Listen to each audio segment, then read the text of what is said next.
Muy buen y bendecido día tengan todos ustedes. Quien les saluda, Mariana del Valle Buitrago Rodríguez. Y en esta oportunidad vamos a desarrollar el bloque temático número 3 de nuestra asignatura de Derecho Marítimo.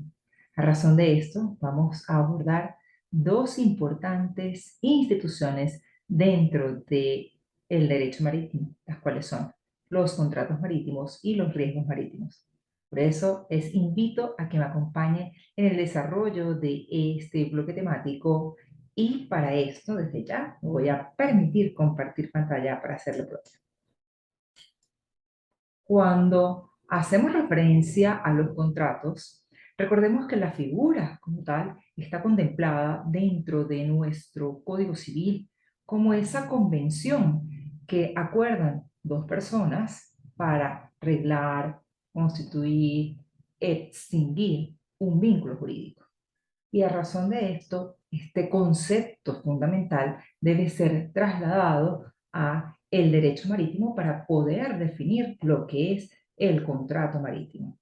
Y por ende, tenemos que señalar que la definición de contrato marítimo no dista mucho de la definición general, lo que es el contrato como institución.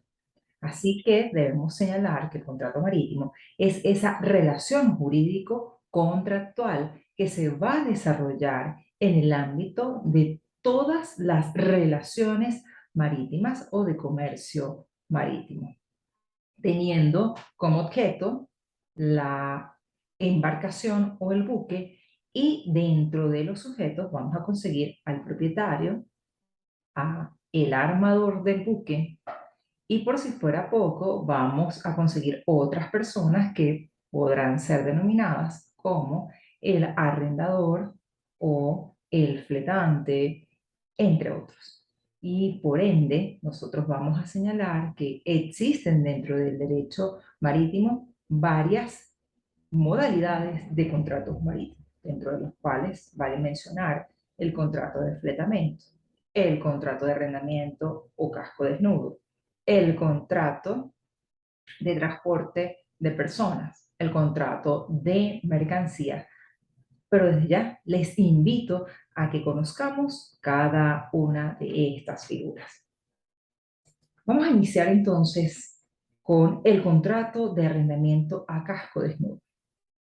Partiendo entonces del principio general del que el contrato es una convención entre dos o más partes, por medio de la cual se va a regular alguna situación que va a generar efectos jurídicos para las partes que están involucradas, debemos señalar que el contrato de arrendamiento a casco desnudo es el contrato por medio del cual una persona denominada arrendador se obliga a cambio de una cantidad de dinero o precio cierto a entregar una embarcación o buque determinado al arrendatario para que éste pueda realizar todo lo concerniente con las gestiones comerciales, así como con las gestiones náuticas. Es decir, esta embarcación o este buque queda totalmente a disposición de la persona del arrendatario. Ojo, para que éste la use temporalmente, conforme a lo que está dispuesto dentro del contrato que debe ser inscrito en la oficina del registro naval venezolano, que nosotros ya habíamos conocido como el RENAVE. ¿Cuál es el objeto del contrato de arrendamiento casco? El contrato de arrendamiento a casco desnudo básicamente es el buque, es decir, esa embarcación para que la persona del arrendatario la pueda emplear o usar a través de lo que se denominan esas gestiones náuticas o las gestiones comerciales, ambas gestiones entre sí. Aquí es importante señalar que en este tipo de contrato priva lo que se denomina la primacía de la voluntad de las partes. Y esa primacía de la voluntad de las partes debe quedar bien expresa en ese documento que nosotros debemos registrar en el RENAM. Por eso, uno de los requerimientos más importantes e indefectibles para que este contrato surta todos los efectos jurídicos es que las partes lo firmen y lo inscriban en la oficina del Registro Naval Venezolano. Este contrato de arrendamiento casco está definido en la Ley de Comercio Marítimo Venezolano en el artículo 157. Otro de los contratos que forma parte de los contratos marítimos es el denominado contrato de fletamento. El contrato de fletamento es esa figura jurídica que permite que una persona celebre con otra persona este contrato que permite, en todo caso, que la persona del arrendatario o del fletador, que puede ser en todo caso un tercero, pues pueda explotar solo comercialmente el buque.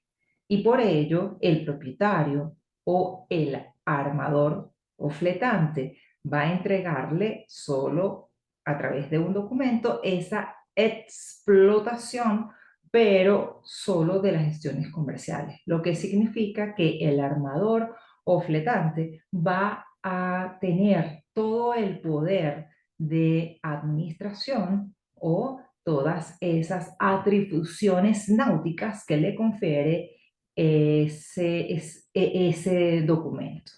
A razón de esto, vamos a considerar cuál es el objeto, los sujetos y los tipos de contrato de fletamento. El objeto es el buque y los sujetos que van a existir para que se dé este contrato de fletamento son el armador, que también va a recibir el nombre de fletante, que en todo caso vamos a asimilarlo como la figura del arrendador, y por si fuera poco, la contraparte que va a ser el arrendatario o fletador. Recordemos que la parte del armador o fletante va a tener un poder todavía sobre el buque y él tendrá la administración del buque, teniendo, por supuesto, una representación, bien sea en la persona del capitán o de la tripulación dentro del buque, lo que significa que el arrendatario va a tener solamente esa explotación comercial del buque, porque todo lo que tiene que ver con las gestiones náuticas le va a corresponder a el armador o fletante. En todo caso, existen una serie de obligaciones. La primera de esas es que el fletador pues tiene que obligarse a que todas esas actuaciones que vaya a realizar y que sean producto de esa explotación comercial del buque sean totalmente legales. Y de la misma forma que lo que está establecido dentro del contrato, es decir, si el contrato es de fletamento a tiempo o por viaje, se cumpla a cabalidad. Además de la entrega del flete, que es la cantidad de dinero que la persona del fletador o el arrendatario debe darle al armador o fletante para poder realizar esas gestiones comerciales. Esto es muy importante porque el artículo 153 de la Ley de Comercio Marítimo establece, además de lo que es la figura del contrato de fletamento, algunas obligaciones pues, para las partes.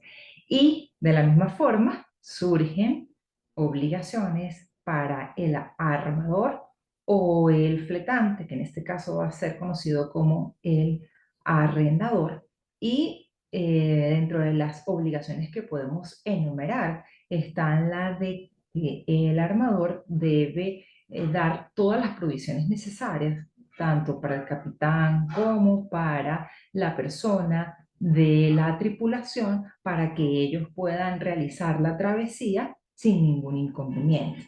Y debe proveer todo lo que tiene que ver con aceites, combustible, que vayan a ser empleados para el traslado, es decir, esa travesía que va a llevar ese buque y que es objeto del contrato de fletamento. Y como ya señalamos, el contrato de fletamento puede ser de dos tipos, a tiempo y por viaje. A razón de esto, vamos a revisar cada una de estas figuras. Cuando hablamos del contrato de fletamento a tiempo, la Ley de Comercio Marítimo Venezolano, en el artículo 165, establece que este es el contrato por medio del cual el armador, conservando la gestión náutica del buque, pone el mismo a disposición de otra persona para realizar la actividad indicada dentro de los términos estipulados en el contrato por un tiempo determinado y mediante el pago de un flete. Entonces, fíjense que en este caso, lo importante es establecer dentro de ese documento que debe contener esas condiciones de convención de las partes, el tiempo de uso de esa embarcación.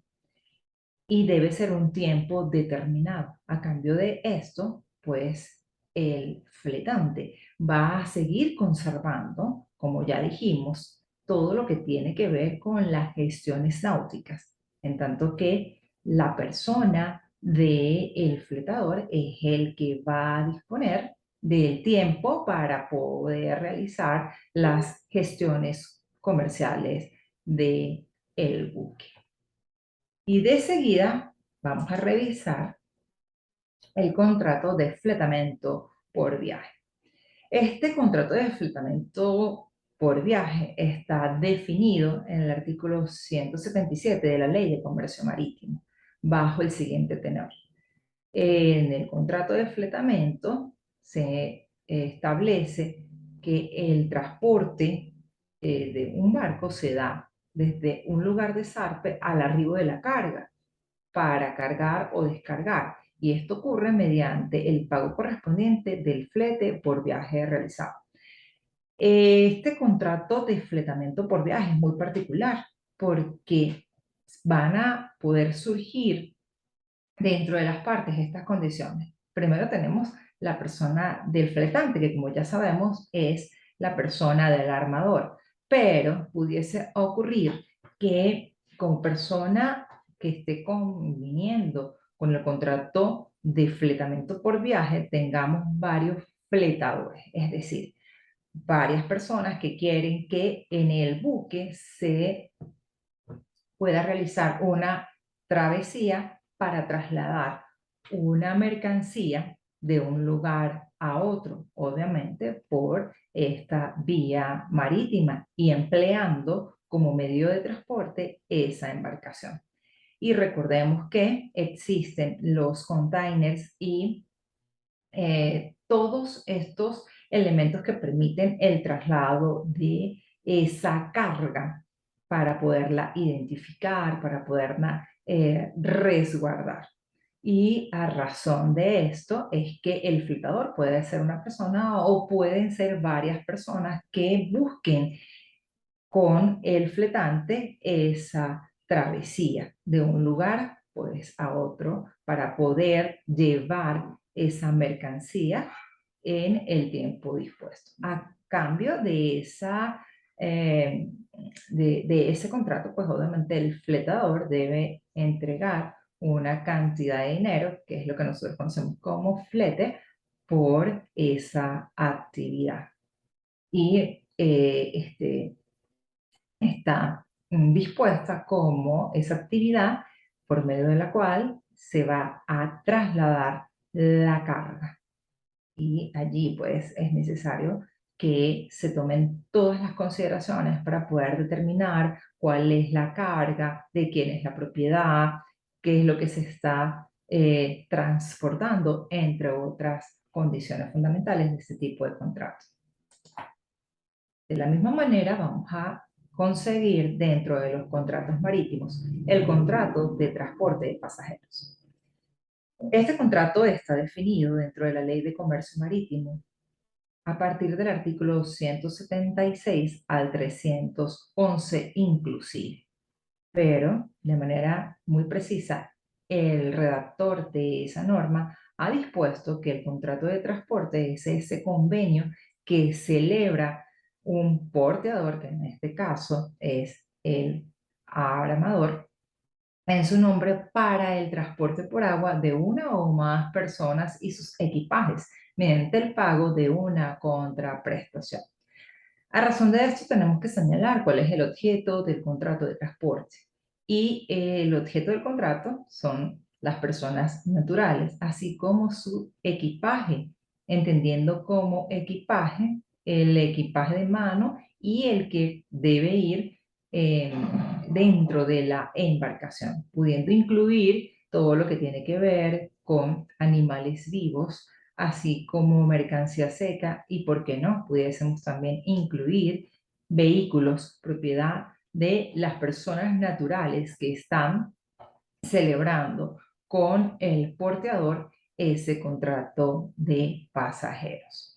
Y tenemos también el pasajero como parte del contrato de transporte, quien es la persona que va a gozar de ese traslado por medio de la embarcación, y esa travesía pues las va a realizar él mismo. Entonces, el ejemplo más vivo de esto es el caso de Venezuela, pues los ferries. Ahí vemos que por medio de esas embarcaciones las personas se pueden trasladar de un lugar a otro, pueden llevar equipaje y, ¿por qué no?, hasta sus vehículos. Y si van a trasladar esos vehículos, pues también tienen que comprar un tiquete o un pasaje para poder incorporar como carga de ese pasajero ese bien de carácter mueble. Igualmente tenemos dentro de los contratos marítimos el contrato de remolque. Y el contrato de remolque está señalado dentro de la Ley de Comercio Marítimo Venezolano a partir del artículo 312 al 319. Y este es el convenio por el cual el armador de un buque remolcador se compromete a aplicar la fuerza motriz del buque para mejorar la propulsión o permitir el desplazamiento de otro buque a cambio de una remuneración. Entonces aquí observamos que el objeto del contrato del remolque viene a ser el buque remolcado y, por si fuera poco, la obligación o el deber de propulsarlo o empujarlo hasta un lugar de arribo que está indicado expresamente en esa convención que ha celebrado el armador del buque y el representante de ese buque remolcado. Entonces, allí vamos a considerar que por medio de esas operaciones que va a realizar generalmente una embarcación que es de menor tamaño que la que se va a remolcar, pues se debe cancelar una cantidad de dinero. Entonces, recordemos que las partes van a ser el armador del buque y el representante del buque remolcado. De seguida, vamos a revisar el contrato de transporte de mercancía por agua. Este es otro convenio que se lleva a cabo dentro del derecho marítimo y que está dispuesto en la Ley de Comercio Marítimo en el artículo 197. Y es definido como el contrato por medio del cual una persona nombrada porteador se compromete contra el pago de un flete a transportar mercancías por agua de un puerto al otro. El objeto del transporte por agua está referido a mercancías que están dispuestas en contenedores, en paletas, en equipos de transporte análogos. Los contenedores son estas instalaciones bien dispuestas de aluminio que permiten ubicar mejor la mercancía de la parte que está solicitando ese transporte por agua. Pero también tenemos las paletas. Esas paletas vienen a ser pues, esos dispositivos que permiten transportar mercancía, pero no son dispositivos totalmente cerrados como sería el caso del contenedor. Estos dispositivos están realizados de madera y permiten llevar la mercancía de una forma más pequeña, más reducida en los buques. Aquí vamos a tener como parte del contrato de transporte de mercancía 4 sujetos intervinientes. El primero de ellos es el porteador, luego tenemos al porteador efectivo y vamos a conseguir también el cargador y por si fuera poco, el consignatario. Cuando la mercancía va a ser trasladada por medio del agua de un puerto de zarpe a un puerto de atraque, es decir, de un puerto al otro, a través de este contrato de transporte, la persona del porteador, que es el representante del buque, que es objeto de transporte de esa mercancía, va a recibir cada una eh, de los containers o de las paletas que han sido dispuestas con la mercancía. El porteador efectivo es el que hace pues todas las gestiones para que se pueda llevar a cabo la materialización del contrato y generalmente allí vamos a tener la persona del armador del buque. Y el cargador es la persona que se va a encargar de entregar la mercancía para que sea dispuesta por medio de esos contenedores de aluminio o de las paletas de madera para que sean dispuestas en el buque de la mejor manera. Y el consignatario es la persona que va a recepcionar en el puerto destino la mercancía y va a revisar que cada uno de esos objetos que fueron declarados dentro del convenio que se celebra pues efectivamente hayan llegado a feliz arribo. Y a cambio de esto, pues la parte que solicitó el transporte de mercancía va a cancelar un respectivo flete. Pero para que este contrato pues tenga vigencia, es necesario que se redacte lo que se denomina una carta de conocimiento de embarque. La carta de conocimiento del embarque es un documento que permite que una persona pueda transportar mercancía por agua. Algunos autores, como el doctor Bellery, han asimilado a esta carta de conocimiento de embarque un título valor de carácter nominativo a la orden o al portador. Esta carta de conocimiento de embarque está definida dentro de nuestra Ley de Comercio Marítimo en el artículo 232. Y como les dije, esta carta como tal hace plena prueba para poder considerar que la mercancía que se está trasladando por vía marítima le corresponde o le pertenece a determinada persona. A razón de esto, las funciones de la Carta del Conocimiento de Embarque es, en primer momento, el establecimiento de la prueba de la existencia de un contrato de transporte y va a acreditar un título de propiedad sobre la carta, por lo cual viene a constituir un recibo y certificación del estado en que se encuentra la mercancía. En función de esto, de esta carta de conocimiento de embarque debería estar inscrita en el RENAVE. El contenido de esa carta de conocimiento de embarque está dispuesto en el artículo 234 de la Ley de Comercio Marítimo y el mismo o la misma debe contener, en primer momento, la identificación de las partes que vienen a conformar la carta de conocimiento.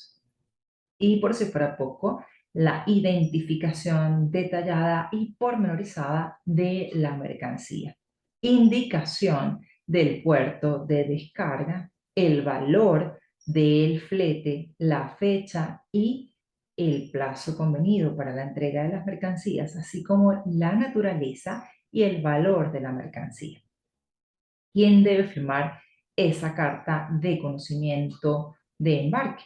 Bueno, la persona que debe firmar en principio es el porteador o el representante que ha sido autorizado por el porteador o por el capitán del buque, para que tenga plenos efectos y se pueda establecer que ese documento es un documento constitutivo de prueba para que se pueda llevar de un lugar al otro esa mercancía y que nadie pueda señalar que es una mercancía que no ha sido obtenida de forma legal o haya sido obtenida por alguna actividad ilícita. Ventajas del conocimiento de embarque. Bueno, la ventaja de esta carta de conocimiento de embarque fundamentalmente es establecer el lugar donde esa mercancía va a llegar. Adicionalmente, el flete que debe pagar la persona que ha solicitado ese embarque y la identificación de cada uno de los bienes que van a ser objeto de transporte o objeto de embarque para evitar que al momento del arribo de la mercancía se pueda alegar que hubo deterioro o que hubo pérdida de la mercancía que está dispuesta dentro de esa carta de conocimiento de embarque. Así las cosas, hemos dado un recorrido en este momento por los contratos marítimos más importantes dentro de el derecho marítimo venezolano. Ahora vamos a seguir haciendo referencia a los riesgos marítimos. ¿Y por qué tenemos que hacer referencia a los riesgos marítimos? Porque todas estas travesías, que obviamente pueden estar regladas a través de esas convenciones o contratos que hemos señalado con antelación, pues pueden generar desde el momento del zarpe del buque hasta el atraque del buque a un puerto determinados riesgos, es decir, algunos acontecimientos que se pueden generar, bien sea por caso fortuito, fuerza mayor o, ¿por qué no?, por la intervención de la mano del hombre. Y como no es seguro que el buque pueda librarse de estos riesgos marítimos, lo que genera ello es una expectativa de daño. Esto significa fundamentalmente que esas eventualidades o hechos que pueden provocar un posible daño a ese buque, o bien a la carga, o bien a los pasajeros, o, ¿por qué no?, a los objetos fijos que se encuentran dentro de los puertos de arribo o de destino, o otras embarcaciones o buques, pues pueden generar lo que nosotros denominamos como el riesgo marítimo. Y como pueden ser acontecimientos que se pueden denominar como previsibles e imprevisibles, en donde puede actuar la mano del hombre o no, en ese caso es que se debe estudiar los riesgos marítimos a los cuales está expuesto esa embarcación o ese buque. Y por eso es que, en principio, el armador, como representante del propietario del buque, debe tratar en lo posible que el buque que está realizando esa travesía y que puede formar parte de ese viaje a través de esos contratos que se han celebrado, contrato de transporte, contrato de pasajero, contrato de fletamento, contrato de arrendamiento por casco desnudo, pues debe dar la seguridad, ese armador debe dar la seguridad de que el buque está en las perfectas condiciones de navegabilidad, es decir, debe aprovisionar, acondicionar, equipar y preparar el buque, así como la tripulación, para que la misma pueda responder a la materialización de esos riesgos marítimos,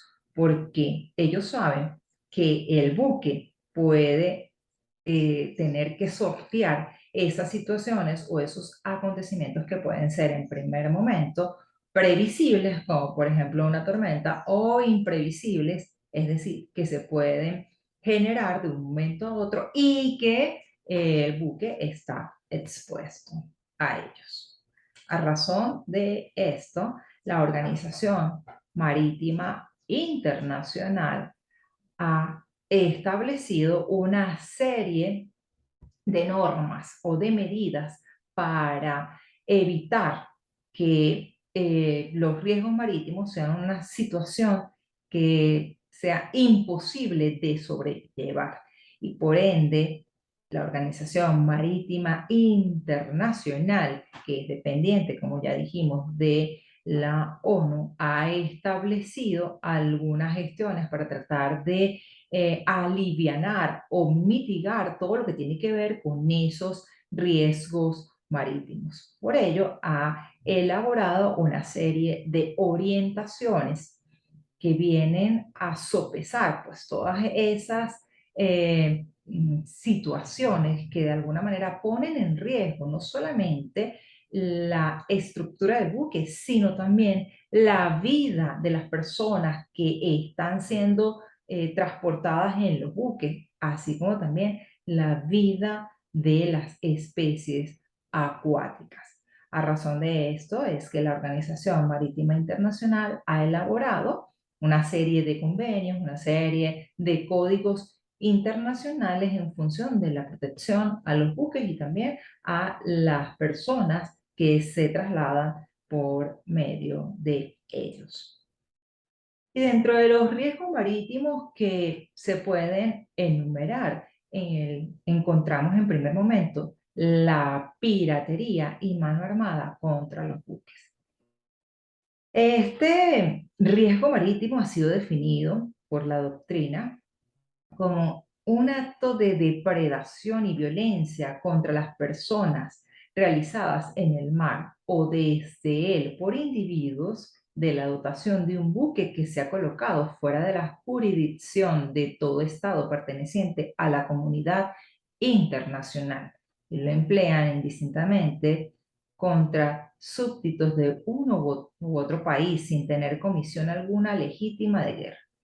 Significa entonces que la piratería es esa actuación violenta que comete esta persona de un buque corsario, es decir, un grupo de delincuentes que vienen a someter a una embarcación de mayor envergadura, es decir, una embarcación cuyas dimensiones son mayores y tiene una capacidad, mercancía y personas dentro de la tripulación.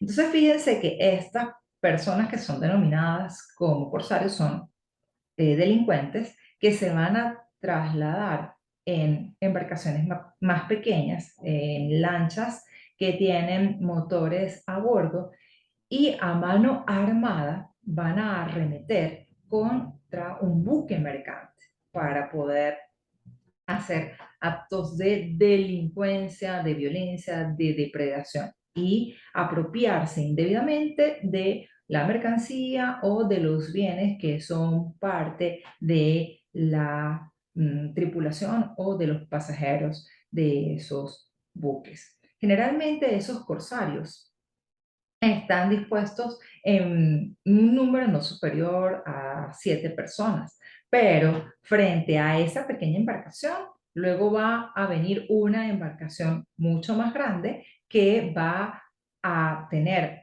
otras personas que van a ser delincuentes y que van a ingresar luego que ya los corsarios de la embarcación pequeña hayan tenido como esa el dominio de ese buque mercante. Entonces estos de la embarcación corsaria van a arribar a el buque mercante para apropiarse totalmente del control del buque.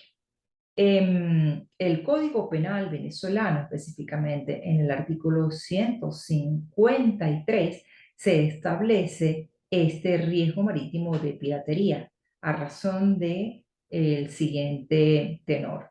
Los venezolanos o extranjeros que cometan actos de piratería serán castigados con presidio de 10 a 15 años. Incurren en este delito los que rigiendo o tripulando un buque que no pertenece a la Marina de Guerra de ninguna nación, ni provisto de patente de corso debidamente expedida, o haciendo parte de un cuerpo armado que ande a su bordo, ataquen naves o cometan depredaciones en ellas o en los lugares de la costa donde arriben o se declaren en rebelión contra el gobierno de la República, cometen el acto de piratería. Entonces, fíjense que este primer riesgo marítimo es un riesgo que generalmente puede tener un buque mercante que realice cualquiera de los contratos que ya hemos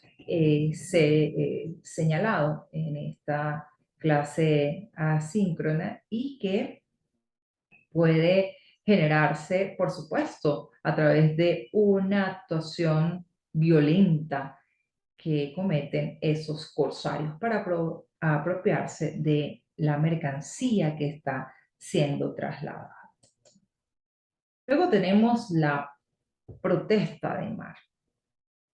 Esta protesta de mar como riesgo marítimo opera siempre y cuando exista o bien una pérdida, un naufragio, un incendio, abordaje, varadura o averías del buque.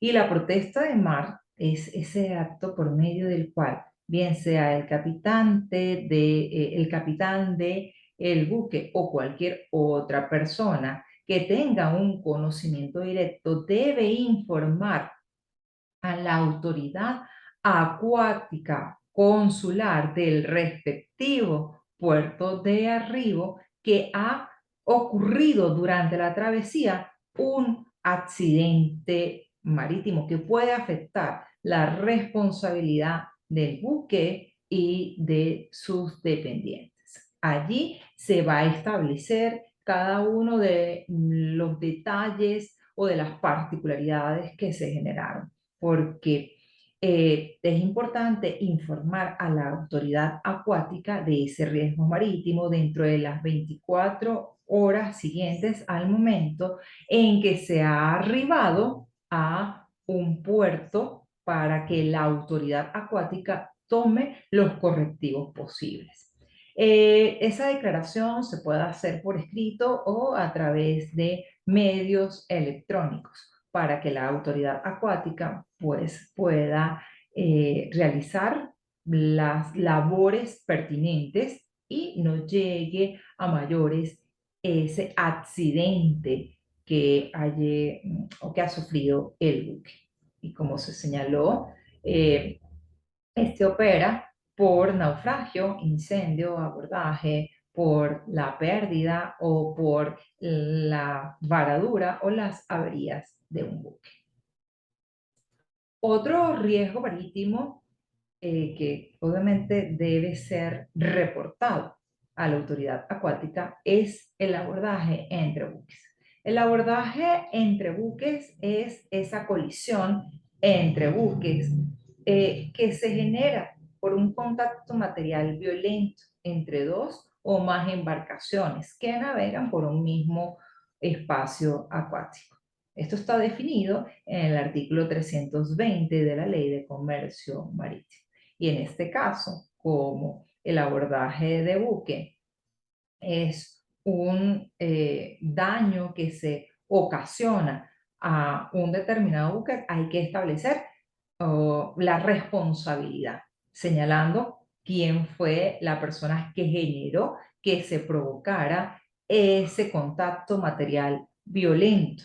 Entonces, en ese caso, tendrían que establecer, si fueron ambos buques, pues entonces la responsabilidad es compartida y si la culpa la tuvo uno solo de los buques, pues entonces la responsabilidad será dispuesta para el armador, así como el propietario del buque que fue responsable de ese accidente.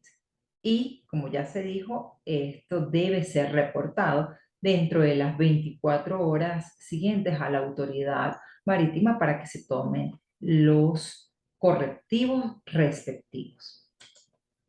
Luego tenemos dentro de los riesgos marítimos las averías.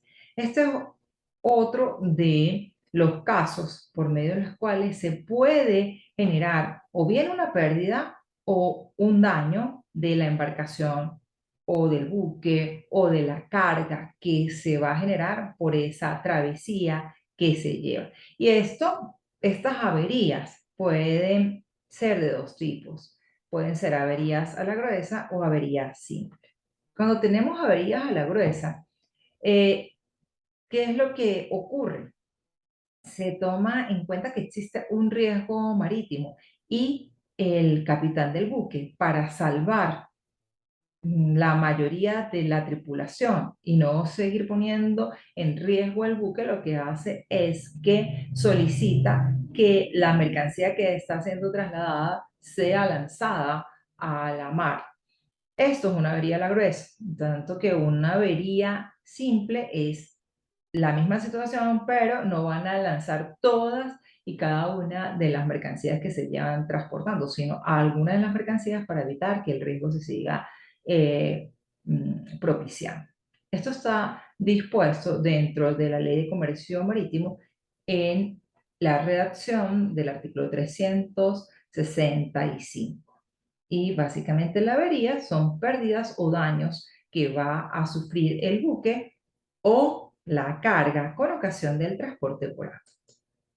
Y aquí tenemos las lecturas recomendadas que han sido dispuestas para que ustedes puedan desarrollar la evaluación que está señalada en nuestra aula virtual de la plataforma del IESI. Así las cosas, hemos revisado este bloque temático número 3, que corresponde tanto a las figuras e instituciones del contrato marítimo y de los riesgos marítimos. Les invito a que realicen la actividad evaluativa que está dispuesta dentro de nuestra aula del IESIP y de la misma manera que me acompañen en el desarrollo de la próxima unidad temática o bloque temático número 4. Muchísimas gracias.